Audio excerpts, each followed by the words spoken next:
Welcome back to the channel and welcome to the first look at Call of Duty Vanguard on this channel, and I want to give you an honest appraisal as a long-term Call of Duty player on how the new game is looking. Obviously this was done with a beta or beta, depending on how you say it, build of the game, so it is still unfinished, but it does give us a pretty good overview of how the game is going to play this year. Hope you're going to enjoy it. Let's do it. So I will try and keep this as concise as possible in this appraisal. As I said, it is a beta build. Always remember what a beta build, or a beta build, however you say it in your part of the world, it is not going to be completed, but usually the game is a good 90-95% done when you get to the beta, depending on the timing, sometimes not. And yeah, they've just extended the playtime, so if you want to jump on, you can actually download it for free and have a wee play around with it if you are interested. Today's video is all my own opinion as a long-term Call of Duty player, and I'm going to interlace it with gameplay.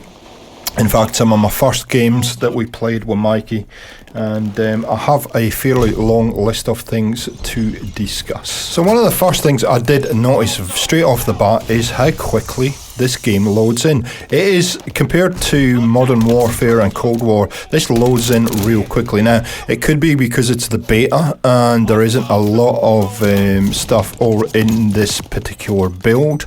You will see that the interface is actually very clean, and there's obviously quite a bit still to put in, things like the combat record and challenges and all kinds of stuff still to go into the game. So the interface at this point is very clean, but I say overall navigating the menus is pretty easy, and I do like the way that the overall look of the game, as far as user interface, the kind of look is so bright and colourful and saturated, and it does remind me of some of the older Call of Duties, just the way that they've set this up. So I do like the overall look and feel of the game at this point, and as far as the aesthetics and the interface is concerned. Let's move on to the weapons. The weapons are incredibly fun to use.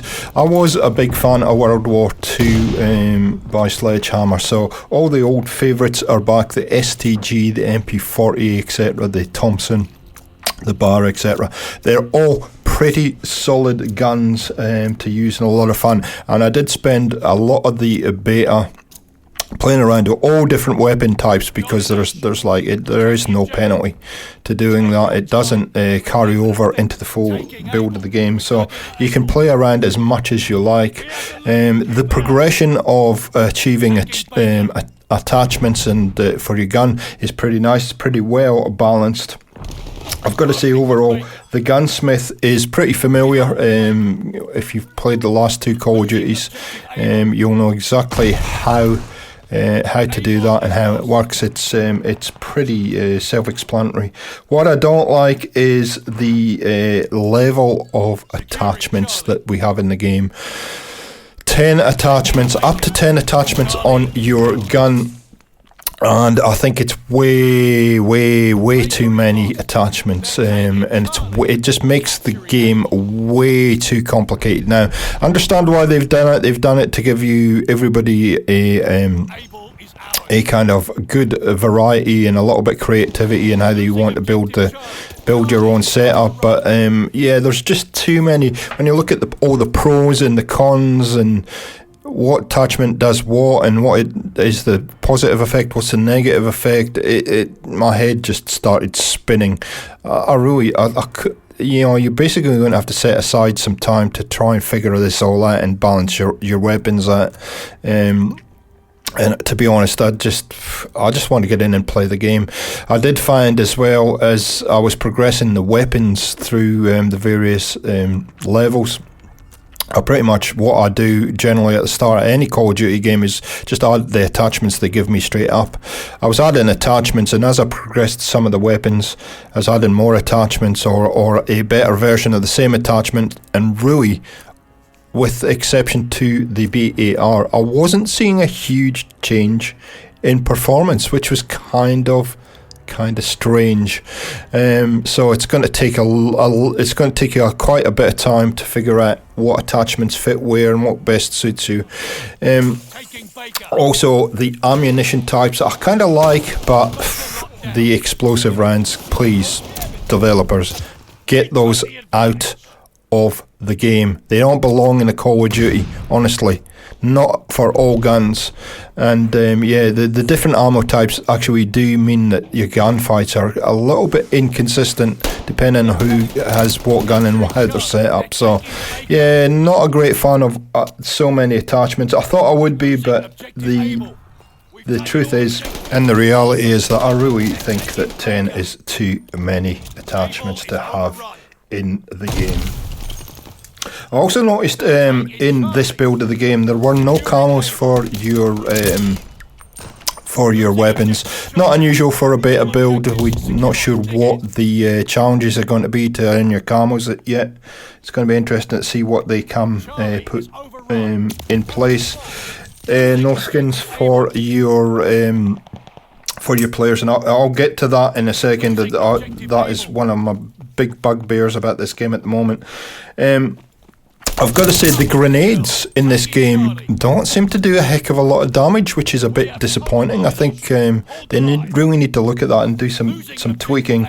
It was kind of weird. The grenades are just, and even the stun effect doesn't have a huge effect on you. So I think that needs some changing and some tweaking. The perks that you're going to use, there's no wild cards in this game, so the perks are pretty standard. I don't want to really comment on them or the kill streaks just quite yet, because there is obviously a limited amount of perks for your setup. What I do like is that the perks can be changed depending on what gun you're running, so it's not as if you set your perks and they're for all your weapons, so you can change. Same with the kill streaks or score streaks, they can all be changed for the different loadouts in your gun, and I've always liked that. I've always preferred that, so you can have different weapons with different kind of setups, perks and kill streaks and etc. So I don't want to say too much about those at this point, because I think it's obvious that there's a lot more to come in that area. They worked fine. The ghost perk is you have to keep moving in this game, which I kind of like. I haven't seen any dead silence or anything, so yeah, all pretty standard stuff. Okay, so now on to some of the really major issues that I have with this game. The audio is appalling. The footstep audio, the kill streak audio is so quiet. You can't tell where people are coming from. You can't tell when kill streaks are coming in. The developers have acknowledged this before this weekend. They did acknowledge that they have to rework that. And they did try to put a quick fix in, but it's going to need a major rebuild. It is really disappointing, and it's one of the key things. If you've played Call of Duty for a while, you know that footstep audio and audio in general, to be able to tell where your enemies are coming from and kill streaks are coming from and etc., grenades and whatnot, is a very key factor of playing the game, and it's just not good enough. The audio needs a lot of work, but like I said, they've acknowledged this is a problem. They're working on it. To add to that, they've decided to go with no factions this year, and they apparently they did when they first launched the game. They were talking about this is the direction that they've decided to go. I think this is an absolutely massive mistake on their part. The fact that your enemies look the same as your players is sorry, but that is not acceptable for a Call of Duty game in 2021.